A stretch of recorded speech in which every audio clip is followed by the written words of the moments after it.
Hello everyone, welcome to civil staff Himachal. और आज के लेक्चर में हम डिस्कस करेंगे पीएम अभीम। सो अभीम stands for Ayushman Bharat health infrastructure mission. ना इसकी क्या डिटेल्स है, ये क्यों लॉन्च किया गया है और हमारे इंडिया में हेल्थ इंफ्रास्ट्रक्चर कैसा आपको देखने को मिलता है और किस तरह से गवर्नमेंट इसको प्रमोट करना चाहती है, उसके बारे में हम डिस्कस करने की कोशिश करें। So let's start the session without wasting any time. So आप देख सकते हैं, अगर हम न्यूज की बात करते हैं, ये न्यूज में क्यों है, तो आप देख सकते हैं जो अभीम मिशन है, it was launched in October 2021।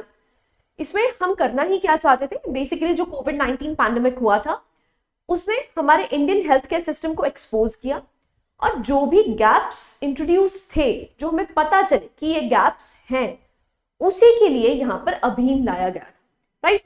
So the mission advances universal health coverage goals and basically ये अलाइन करता है SDG 3 टारगेट्स। अभीम है क्या, अगर हम बात करते हैं, it is one of the largest nation wide health initiatives, जिसमें हम क्या हेल्थ केयर बिल्ड करना चाहते हैं, एक resilient, accessible and self reliant public health system capable of responding effectively to any future health emergencies।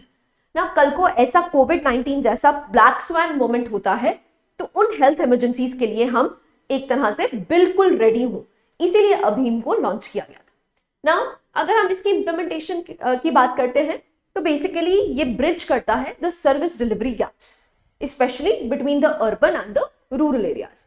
Now ये कैसे काम करता है, सेंट्रली स्पॉन्सर्ड स्कीम की तरह काम करता है, जिसका काम ही क्या है, to strengthen health infrastructure at all the levels. So primary, secondary, tertiary, ये तीनों को ही प्रमोट करना चाहता है और एक तरह से हेल्थ इंफ्रास्ट्रक्चर को इनहैंस करना चाहता है। सो इसका टारगेट ईयर बेसिकली 2021 से स्टार्ट हुआ था और इसका टारगेट ईयर है 25-26। ना अगर हम बात करते हैं तो इसमें अप्रोच कैसी है, इसमें आपको अप्रोच देखने को मिलती है वन हेल्थ अप्रोच। ना वन हेल्थ अप्रोच का मतलब क्या है, यहां पर आपको एक इंटरकनेक्शन देखने को मिलती है, किसके बीच, ह्यूमंस के बीच, एनिमल्स के बीच और एनवायरनमेंट के बीच। ये तीनों को एक तरफ से एड्रेस किया जाता है, एकजुट एड्रेस किया जाता है। फॉर एग्जाम्पल बहुत सारे ऐसे जूनोटिक डिजीजेस हैं। जूनोटिक डिजीजेस वो डिजीज होते हैं जो एनिमल्स से कहां पर आ जाते हैं, ट्रांसफर हो जाते हैं, ह्यूमंस में ट्रांसफर हो जाते हैं, तो उन डिजीजेस को भी केटर किया जाए। तो ऐसा नहीं है कि आइसोलेटेड अप्रोच होनी चाहिए कि पहले हम ह्यूमन हेल्थ को देखेंगे, फिर एनिमल हेल्थ को देखेंगे, फिर एनवायरमेंटल हेल्थ को देखेंगे। It should go hand in hand, इसको कहा जाता है वन हेल्थ अप्रोच। तो ये जो अभीम है ये इसी को केटर करता है, वन हेल्थ अप्रोच को। ना अगर हम कंपोनेंट्स की बात करते हैं तो यहाँ पर आपको आयुष्मान आरोग्य मंदिर देखने को मिलते हैं, जिसमें बेसिकली हम क्या कर रहे हैं, हम अपग्रेड कर रहे हैं PHCs को, जो हमारे प्राइमरी हेल्थ सेंटर्स हैं उनको ही हम अपग्रेड करना चाह रहे हैं, राइट। दूसरा है ब्लॉक पब्लिक हेल्थ यूनिट्स। ना बेसिकली जो लोकल हेल्थ एडमिनिस्ट्रेशन या सर्विसेज हैं उसको एक इंटीग्रेटेड वे में हम ब्लॉक लेवल तक लेके जाना चाह रहे हैं। नेक्स्ट है इंटीग्रेटेड पब्लिक हेल्थ लैबोरेटरीज। सो डिस्ट्रिक्ट लेवल लैब्स बनाई जाएंगी जो कि एडवांस डायग्नोस्टिक सेंटर्स या डिजीज ट्रैकिंग के लिए इंपॉर्टेंट हो जाएंगे। ऐसे क्रिटिकल केयर हॉस्पिटल ब्लॉक्स बनाए जाएंगे जहां पर भी आपको हाई पॉपुलेशन डिस्ट्रिक्ट्स देखने को मिलते हैं, वहां पर टर्शरी केयर के लिए। ना टर्शरी का मतलब क्या होता है, जो इन हॉस्पिटल मतलब जहां पर आपको उन पर्टिकुलर डिजीज के लिए हॉस्पिटल में एडमिट होना पड़ता है, तो वो कहलाती है टर्शरी डिजीजेस। तो टर्शरी की अपग्रेडेशन कहां पर हो, हाई पॉपुलेशन डिस्ट्रिक्ट्स में हो। ऐसे ही health services, surveillance and IT systems को भी हम प्रमोट करना चाहते हैं। एक तरह से रियल टाइम डिजिटल नेटवर्क चाहते हैं हम। हेल्थ रिसर्च एंड इनोवेशन आपको देखने को मिलती है। तो एज आई टोल्ड यू, यहाँ पर हमने क्या अप्रोच अपनाई है, वन हेल्थ इनिशिएटिव्स लॉन्च किए। तो आप देख सकते हैं कि इनिशिएटिव्स पीएम अभीम के तहत आपको क्या देखने को मिलते हैं, तो ये सारे कंपोनेंट्स होंगे एंड बेसिकली धीरे धीरे करके आपको इंक्रीमेंट देखने को मिल रहा है हर एक सेक्टर में, ठीक है। तो अगर स्टेट्स एंड यूटीज की बात करते हैं तो अप्रोक्सीमेटली आपको टर्शरी लेवल पे, प्राइमरी लेवल पे आपको देखने को मिलता है काफी ज्यादा इंप्रूवमेंट की गई है, right. So data you can utilise in your mains, right. Now significance क्या है, अब ऑब्वियस सी बात है, हम क्या चाहते हैं, एक कॉम्प्रिहेंसिव हेल्थ केयर सिस्टम चाहते हैं जिससे कि हम हर लेवल पे, चाहे फिर वो रूरल लेवल पे हो, मतलब प्राइमरी लेवल पे हो, या ब्लॉक लेवल पे हो, या डिस्ट्रिक्ट लेवल पे हो, हम हर स्टेप पे इंफ्रास्ट्रक्चर को इंप्रूव करना चाह रहे हैं. This is the significance of this. Next, हम सर्विलेंस सिस्टम को भी एक्सपैंड कर रहे हैं. जैसे हम इंडिया का सर्विलेंस नेटवर्क चाहते हैं जिसमें एक रियल टाइम डेटा प्रोवाइड हो which is integrated from the block to district to region and to the nation. तो एक एक्सपेंशन की गई है सर्विलेंस सिस्टम की. नेक्स्ट, अगर हम बात करते हैं, जस्ट अ सेकेंड, हाँ जी, तो अगर हम यहां पर सिग्निफिकेंस की बात करते हैं, ओके, सो सपोर्ट दी गई है किसको? यूनिवर्सल हेल्थ कवरेज को. सो बेसिकली अब एज यू नो हमें एसडीजी टारगेट्स को फुलफिल करना है, और SDG 3 that ensures accessibility to quality health care, उसको प्रमोट करने के लिए ये बहुत ज्यादा एसेंशियल हो जाता है. एंड एक तरह से हम डिसेंट्रलाइज्ड हेल्थ केयर डिलीवरी तक पहुंच रहे हैं.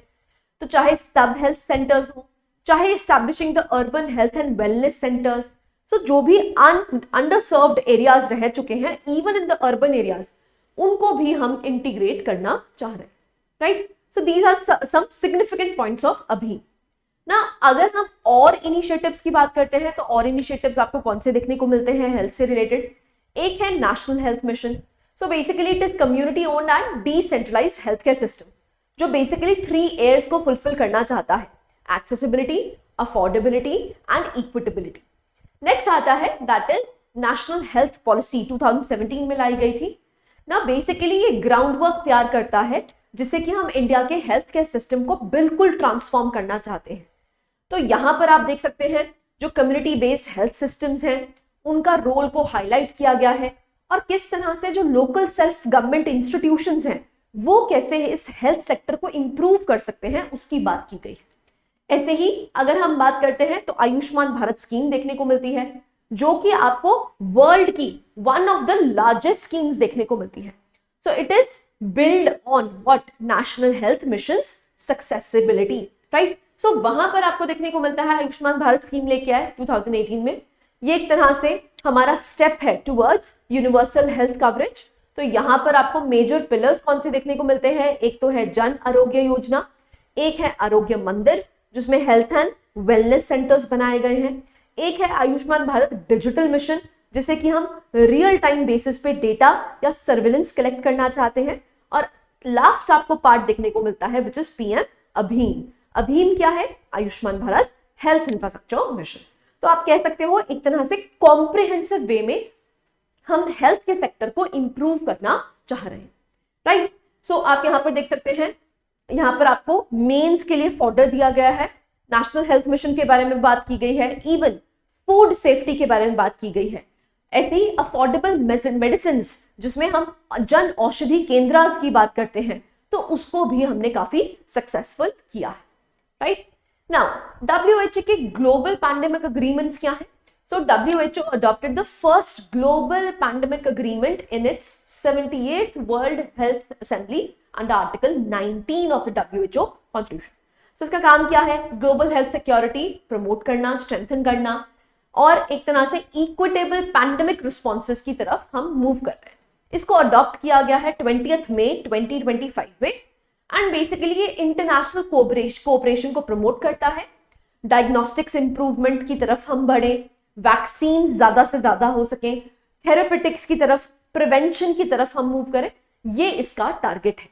Now, it is the second global legal instrument after 2003 Framework Convention on Tobacco Control. So, this is the second most global level पे जिसमें हम एक पैंडेमिक अग्रीमेंट करे हैं, जहां पर जितनी भी कंट्रीज, मेंबर कंट्रीज हैं, वो कॉम्प्रिहेंसिवली कोलैबोरेट करें. Right, so this is WHO's global pandemic. Now, what we can say about the conclusion? So, 4 years हो चुके हैं अभीम को. एक तरह से इसने ट्रांसफॉर्म किया है इंडिया के हेल्थ केयर सिस्टम को. पैंडेमिक प्रिपेयर्डनेस हम इंक्रीज करना चाह रहे हैं, इंफ्रास्ट्रक्चर को मॉडर्नाइज करना चाह रहे हैं, and basically real time data surveillance करना चाह रहे हैं. तो डिजीज सर्विलेंस पे भी काफी ज्यादा फोकस किया गया है.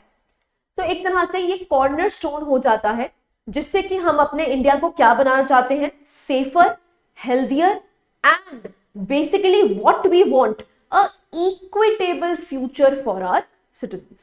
Right, so this was the conclusion all about so this is the topic that we have completed ना। अभीन पे क्वेश्चन पूछा जा सकता है। देखिए प्रीलिम्स मेंस दोनों के लिए ही इंपॉर्टेंट हो जाता है। प्रीलिम्स में तो आपसे इसके की फीचर्स पूछे जा सकते हैं, और वहीं अगर हम मेंस की बात करते हैं तो मेंस में अब आयुष्मान भारत स्कीम काफी बार पूछी भी गई है, एंड उसके जितने भी पिलर्स हैं that becomes crucial. So this was it from my side. I hope you like the lecture. Thank you very much.